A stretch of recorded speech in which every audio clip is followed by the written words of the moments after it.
my blue?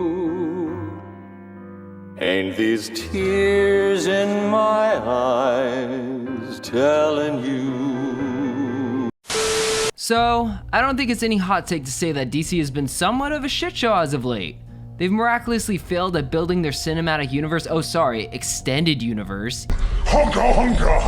Even if they're still determined to keep trying. Their animated movie series collapsed like the Soviet Union. And how could we ever forget about all the controversies behind closed doors? Eventually, Warner Brothers decided, fuck it, let's just throw everything at the wall and see if it sticks. We've gotten some gems like Joker and, the Suicide Squad was okay, even if it's attached to this absolute monstrosity. And so enters The Batman, directed by Matt Reeves. And I'm just gonna get to the plot, so stay away, cause spoilers! Also, I don't have very many clips to work with, cause HBO will cuck me, so bear with me while I piece this plot together. So the plot starts with the Riddler killing the current mayor. Batman comes with Jim Gordon to investigate, and it's made very clear Batman and the GCPD aren't on the best of terms. They find a thumb drive located in the mayor's car containing pictures of the mayor with a woman leaving the Iceberg Lounge, aka Penguin's Club. They also find out that the Riddler has emailed the proof to every news channel in the area under Gordon's email. Damn, Gordon, you gotta get that two-factor authentication. So Batman heads over to the Iceberg Lounge and interrogates Falcone's Lieutenant Penguin about what the mayor was doing with this random girl, when Selina Kyle comes in and notices the woman in the pictures. So Batman decides to follow her back to her apartment where he finds Selina and the woman before Selina sneaks out to get her girlfriend's passport out of the mayor's safe so they can escape town.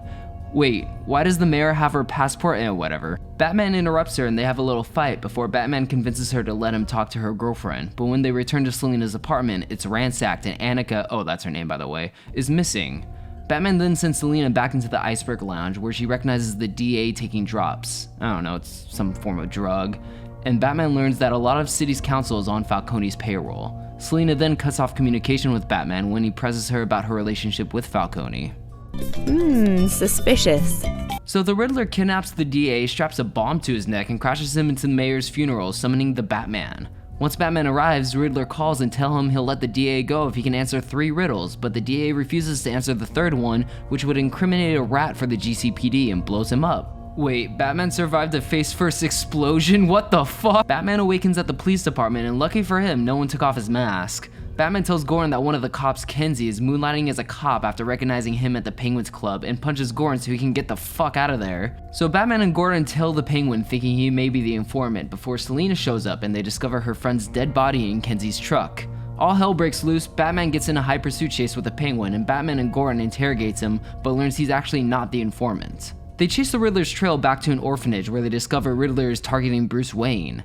Alfred is hospitalized after opening a bomb meant for Bruce, and Riddler releases proof that Thomas Wayne was not a saint after all, and hired Falcone to intimidate a journalist crippling his campaign run for mayor and tainting the Wayne's name. Bruce confronts Alfred about this, to which Alfred tells Bruce that his father never meant for the journalist to die and planned to turn Falcone in, and hints that perhaps Falcone had the Waynes killed before Thomas could do so. After that, Selina confides in Batman that Falcone is actually her father.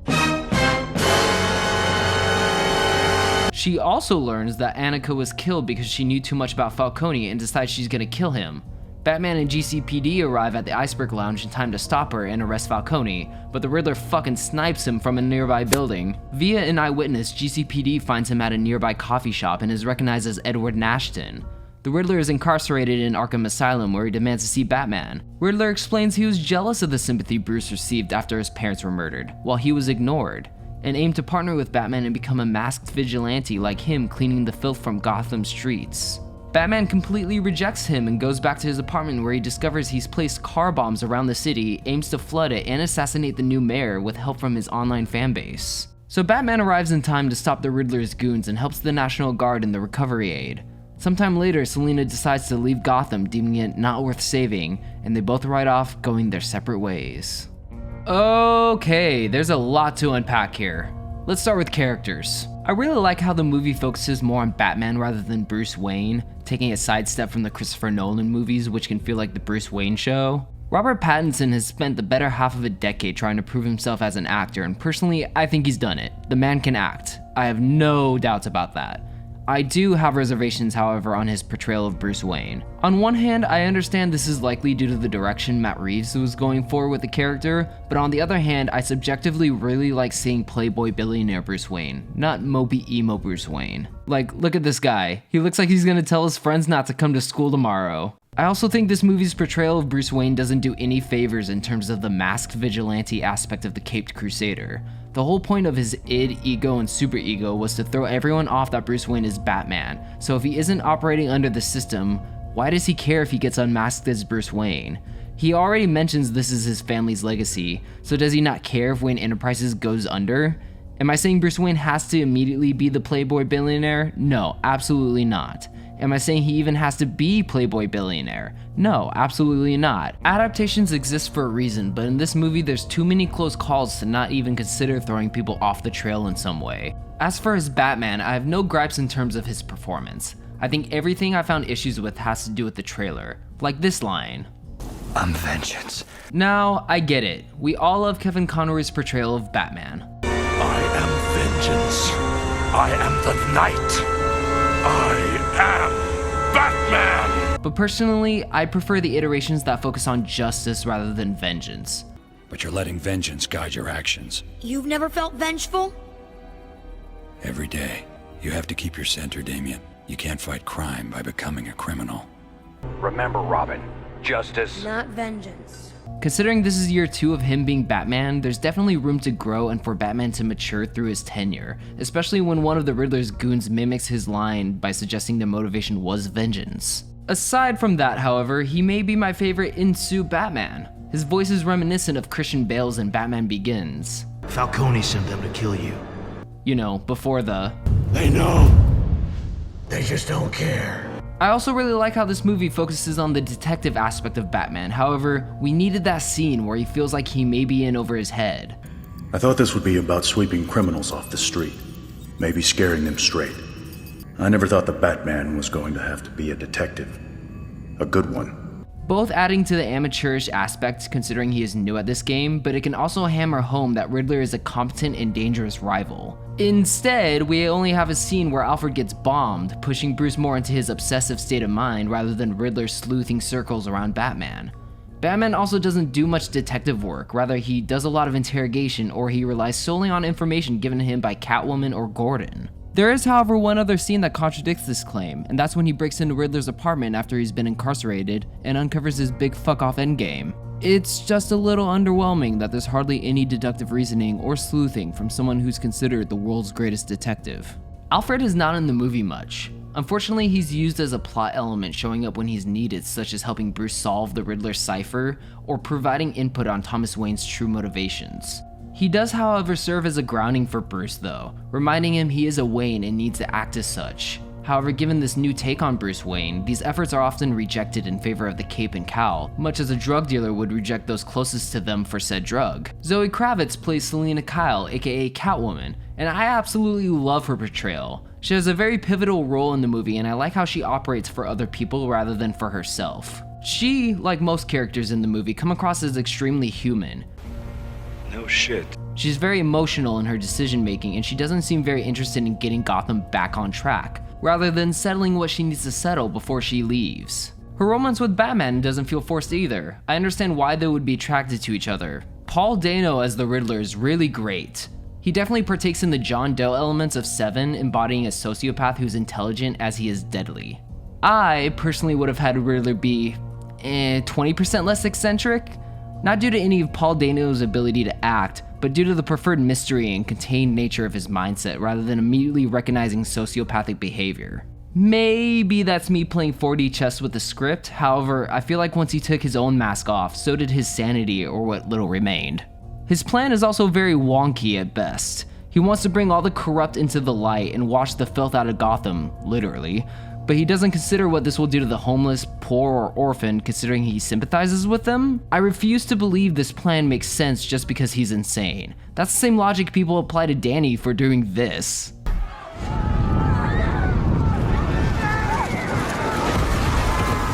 Even if Riddler is presented as consistently insane, he has an end goal that this betrays. Even if this was his endgame, why go through with the Zodiac rigmarole? Just blow up the breakaways and flood the city. Who knows why madmen do what they do? Jeffrey Wright plays Jim Gordon. He's really great as well. He walks the line between a by-the-books cop and a cop who's willing to do what's necessary to get the job done.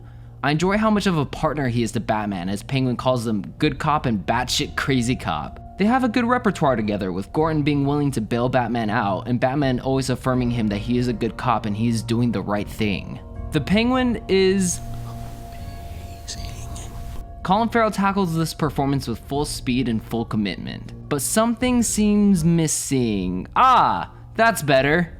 Jesus El Rata Alata Christ, never have I ever felt so deflated after hearing such inconsequential news. It by no means compromises the integrity or quality of the story, but my god, does it highlight this weird micromanagement of the course of social development by the studios. Seriously, Warner Brothers, you won't show a member of the mob smoking, but you'll make a movie about a sociopathic serial killer in the same vein as Seven? And this is 2 years after you've released a movie where the protagonist is smoking a cigarette in every scene he's in. I mean, for fuck's sake, even when he was a cartoon, the Penguin always had a stogie at the ready. Some of you may be watching this and will start screaming, nitpick, nitpick! But it doesn't have to be. Maybe it could be indicative as to how he handles stress. You know, since he's part of the mob! Carmine Falcone is played by John Turturro, and it's very nice seeing him take on a dramatic role. To be fair, I haven't seen very many dramatic roles by good old John, but I really like his portrayal of Falcone. He's very calm and harnessed as opposed to his aggressive nature in other media. Falcone is the crime boss of crime bosses, and it's nice to see him portray a more intelligent take of this character, rather than the wannabe godfather or the ignorant and prideful take of Tom Wilkinson's portrayal.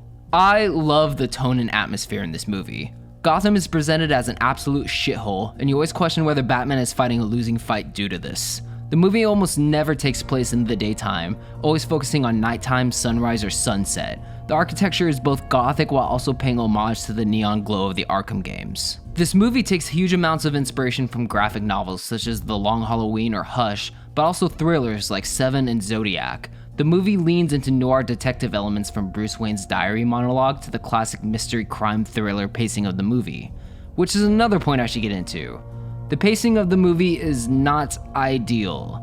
This is not a Chad Bros superhero movie. The movie definitely slows down in Act 2 and takes a step away from the Riddler plot after he sends Batman to find El Rata Alata and focuses on the Falcone Catwoman plotline. There was apparently a 4-hour cut, which makes a lot of sense in terms of pacing. This movie almost feels like 4 one-hour-long episodes of a miniseries trimmed down to fit a movie's runtime, and it kinda shows.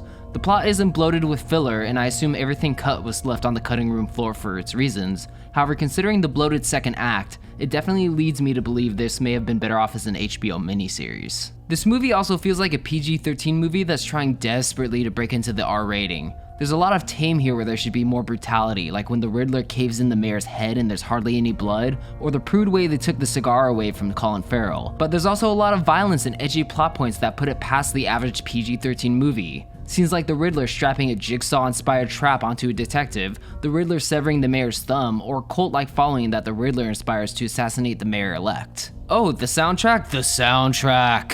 Holy shit, Michael Giacchino fucking killed it with the soundtrack. Even if it isn't the most diverse of soundtracks, its main theme is so powerful and adaptive that they use it in different ways, which I really like. My favorite track is A Bat in the Rafters, Part 2. Mwah, so good. Except for the Something in the Way cover. Hey dude, you like Nirvana, man? I can also see how Joker may have influenced this film, even if it is in minor components. Gotham is a fucking shithole, check. Bold title card covering the screen, check. A reimagining of a classic character, check-a-rooney. Not saying the movie is designed solely off of Joker, but these small details tell me the impact the Batman IP has taken after the success of that film. The plot is not perfect, however. I found there are some scenes just designed for the shot, like Bruce Wayne spray painting his crime string theory on his hardwood floors when he has maids and butlers around. He's actively giving himself away as someone who's highly invested in this case, lending credence to the idea that he is indeed Batguy. There's no way in hell Batman is working with the GCPD at the end of this movie, especially after this, or this. Batman's plot armor is also up and down and left and right, from being able to take an explosion face first, absorb machine gun fire at point blank range, but also nearly passing out from a shotgun blast or face planting the roof of a bridge only to be thrown into a mailbox shortly before limping away. In the Nolan movies, it was very clear what his armor provided in terms of protection, whether he was susceptible to knives or bullets or even dogs. I'm also not a fan of the Joker tease at the end. I don't think Barry Keoghan is a good pick as Joker. Not that Matt Reeves would ever go this route, however, I think he'd be an excellent casting choice for Clarion the Witch Boy. It just seems like we're getting a new Joker casting every few years, and quite frankly, I'm fucking sick of it. You won't be able to remake what Ledger did, so take your time. Don't just pick somebody because they played a maniacal psychopath in the past. Overall, did I enjoy the Batman? Fuck yeah. This is a warm return for Detective Batman and a step in the right direction away from this absolute shit show. However, it's only a step. It's by no means a perfect movie nor a perfect Batman movie, however, it definitely succeeds in a lot of places and fails in others. Much like Joker, this feels like a solid execution by people who had a specific vision in mind for what they wanted to tackle and how. It's comforting to feel that come off the screen as opposed to the corporate formula, because of fucking course we gotta have Batman fight Superman, it only makes sense! And I'd be remiss to say that even if I didn't prefer Robert Pattinson's portrayal of Bruce Wayne, I understand what they were aiming for and will give them the benefit of the doubt in regards to what they plan on doing with the character for the next installment. So yeah, go see it. Let's get rid of this embarrassment and work towards something better for DC. DC deserves a better class of hero. Let's give it to them.